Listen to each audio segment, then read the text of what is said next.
Bom dia, meninos. Na aula de hoje nós vamos falar dos primeiros habitantes chegados dos Bantus e também vamos falar do reino, vamos introduzir reinos e impérios e vamos falar do reino do Zimbábue. Então, primeiro, para nós compreendermos a região que nós falamos onde residem os povos Bantu, primeiro nós estamos no capítulo em que está-se a falar sobre a África Austral. Então, quando nós falamos da África Austral, nós estamos a falar da parte sul do continente africano. Então, nessa parte sul do continente africano, nós encontramos essa parte aqui, em que na página 61 está pintada, essa parte inferior, em que está pintada, em que temos aqui Angola, Zâmbia, Malawi, na parte superior, e vai descendo, Moçambique faz parte da África do Sul também. Então, estamos a falar da África Austral. Então, nessa África Austral, nós queremos compreender os povos que viviam lá desde há muito tempo. E vamos compreender que antes da chegada deles, houve povos que viviam nesse continente. Então, o que se diz? É que na África Austral, naqueles países que vocês visualizaram no mapa, viviam os Khoikhoi. Khoikhoi são os primeiros povos que viviam na África Austral, inclusive o nosso país, que é Moçambique. Só que depois, estes também juntaram-se aos Sands, que depois formaram os Khoikhoi, que mais tarde estes dois grupos juntaram-se aos Sands e formaram os Khoisans. Os Khoisans conheciam bem o seu meio ambiente e as riquezas existentes e sabiam como usar os seus meios de sobrevivência. Quer dizer, aqui havia um povo nativo, um povo antigo que vivia basicamente de algumas atividades, como nós podemos compreender, que era a caça. Eles sustentavam-se mais com a caça, eram excelentes caçadores, eles conheciam os caminhos dos animais, eles desenvolviam muitos métodos de caça, sabiam fazer armadilhas, sabiam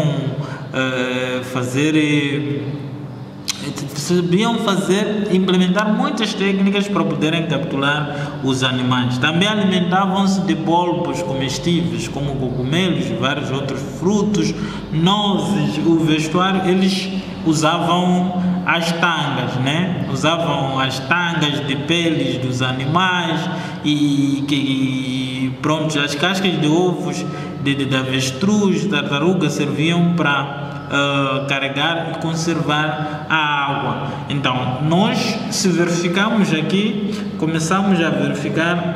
compreendemos mais ou menos sobre o processo da chegada dos Bantus. Mas o mais importante aqui, a zona sul do continente africano, que nós chamamos de África Austral, já era habitado por povos que eram chamados de Khoisans, que foi a junção dos Khoikhois e os Sands, e depois formou-se os Khoisans. Esses ainda não tinham descoberto a agricultura. O que acontece? É que a nível superior da África Austral, nesse caso, que essa região aqui, depois do Equador, mais para aqui, é chamada a zona dos Grandes Lagos. Aqui já tinham descoberto ferro e já tinham descoberto agricultura. E por causa disso, já havia busca de terras férteis, mas também havia a importância de se ter essas terras férteis, e por causa disso, a necessidade de buscar outras terras. E houve secas, falta de chuva, que criou uma crise social e econômica também, que as pessoas não conseguiam sobreviver, e surgiu a necessidade de busca de melhores terras. Então o movimento foi, as pessoas saíram daqui, tal povo Bantu, que vivia nessa zona dos Grandes Lagos, e eles foram descendo e entraram para a parte sul do continente africano e vieram ocupar essas partes aqui. Então, o que isso significa? Significa que todos esses países da África Austral, que nós chamamos e dizemos que foram habitados pelos povos bantus, essa parte, na verdade, ela até hoje está habitada por um povo irmão, que é um conjunto de grupo etnolinguístico de pessoas que se deslocaram para essa religião. E nós vamos compreender que, em termos originais, essas pessoas são pessoas de cor mais escura, que somos nós os descendentes, né? Eu e alguns outros, pode ter outros colegas que não são exatamente provenientes dessa linhagem, mas também há algumas alterações, porque depois houve cruzamento entre os africanos, entre os bantus e outras pessoas de outras raças, como os asiáticos, como nós sabemos que também temos muitos asiáticos que entraram no nosso país, os portugueses e outros de outras nacionalidades. Como que nós compreendemos essa existência de ligação entre os povos? É que vamos perceber, como estamos a dizer que era um grupo etnolinguístico, vamos compreender que as nossas próprias línguas dos povos bantus têm algumas semelhanças. Quer dizer, aquilo que é falado em Xangana tem algumas palavras que também são faladas em Xixopo, tem outras palavras também que são faladas em Xironga e assim sucessivamente. Vamos encontrar também algumas semelhanças entre a língua Sena, a língua Nyungwe, a língua Nyanja, língua Makua, língua Swahili. Então, para dizer que, na verdade, são povos que vieram do mesmo local e são povos que têm muitas semelhanças. Por isso, por exemplo, se nós vamos para a língua Swahili, vamos ver que eles chamam de Mungu. Mas depois temos o povo Nyanja, que chamam Deus de Mulungu. Quer dizer, há essas semelhanças. Por exemplo, em relação à pessoa, né? A pessoa, os marongas chamam de Munu, a dizer é pessoa, né? E, por exemplo, os macenas chamam de Mundu, e os nhungos chamam de Mundu, os gones chamam de Mundu, e depois assim sucessivamente. Quer dizer, essas ligações, essas semelhanças das línguas que existem provém das ligações que existem entre esses povos que saíram de grandes lagos e vieram ocupar essa parte aqui da África Austral, os bantus. Então, nós passamos a ser o tal povo bantu, e conforme vem o gráfico, esse povo bantu viveu e continua a viver nesse nosso contexto, e creio que nós somos descendentes desses povos.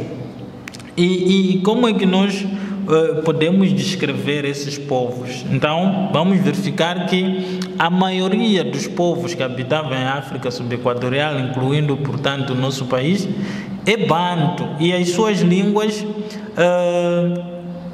têm semelhanças, têm todas as mesmas origens e características comuns. Estes nossos antepassados começaram a praticar a agricultura e a pastorícia há cerca de 200 anos atrás. Tinham seu modo próprio de pensar, trabalhar e até de vestir e se apresentar. Portanto, era um povo diferente que veio de lá. E tinham algumas características que estão na página 65. Por exemplo, que é a questão de vida econômica baseada no cultivo do solo e na criação do gado bovino. E se nós formos a verificar, essa característica não desapareceu até hoje. A maior parte da população moçambicana, por exemplo, sobrevive da agricultura e também da criação do gado bovino. A alimentação era baseada em papas de cereais, mapire, mechoeira e leite. não é? Porque eles tinham gado, mas vamos ver que esses cereais são produtos que até hoje continuam a ser comestíveis e caracterizam a nossa zona. Usavam celeiros de argila e cestos gigantes para armazenar cereais, utilizavam bois como montada e como animais de carga. O gado bovino era um sinal de riqueza e servia de moeda. Isso tudo até hoje continua a acontecer, porque nós compreendemos, por exemplo, que existem carroças nas nossas comunidades, são usadas para transportar a carga, e que quem tem mais bois tem maior valor social, em que algumas cerimônias até são realizadas através do boi, inclusive o bolo em algumas comunidades continua a ser, o gado bovino continua a ser um dos elementos mais importantes quando se pretende contrair matrimônio, principalmente, por exemplo, no Zimbábue.